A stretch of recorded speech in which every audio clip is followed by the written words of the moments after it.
मनमाड बाजार समितीमध्ये कांदा लिलाव सध्या बंद करण्यात आले आहेत। हमाल व्यापारी यांनी लिलाव बंद केलेला आहे। लिलाव ठप्प झाल्यामुळे आता शेतकरी चिंतेत सापडल्याचं पाहायला मिळते। महत्त्वाची बातमी आपण पाहतोय। मनमाड बाजार समितीमध्ये जो कांदा लिलाव सुरू होता तो आता बंद झाल्याचं सध्या समजतंय। हमाल व्यापारी यांनी लिलाव हा बंद केलेला आहे आणि लिलाव बंद झाल्यामुळे शेतकरी सध्या चिंतेत दिसतात।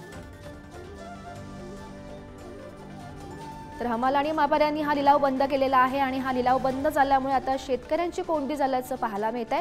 शेतकरी सध्या त्यामुळे चिंतेत सापडलेला आहे आणि या संदर्भात अधिकची माहिती देत आहेत आमचे प्रतिनिधी रईस शेख सध्या आपल्यासोबत आहेत। रईस, सध्याचं काय वातावरण आहे? कारण मनमाड बाजार समितीमध्ये जो कांदा लिलाव सुरू होता तो बंद झाल्याचं सध्या समजतंय।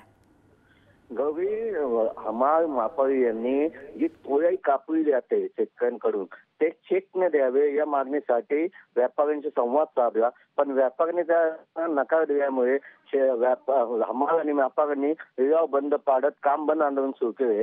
त्यांचं म्हणणं असं आहे का जे तुम्ही आम्हाला रोखीने देतात तोलाई त्याचं कुठेही रेकॉर्ड होत नाही आणि ते बेकायदेशीर आहे। आम्हाला ते जे तोलाई देणार आहे ते चेकने देण्यात यावी, कारण की ते आमच्या रेकॉर्डला येणार आहे। त्यामुळे व्यापाऱ्यांनी याचा नकार दिल्याने हमाल आणि व्यापाऱ्यांनी काम बंद आंदोलन सुरू केले। नक्कीच रईस, धन्यवाद दिलेल्या या माहितीसाठी।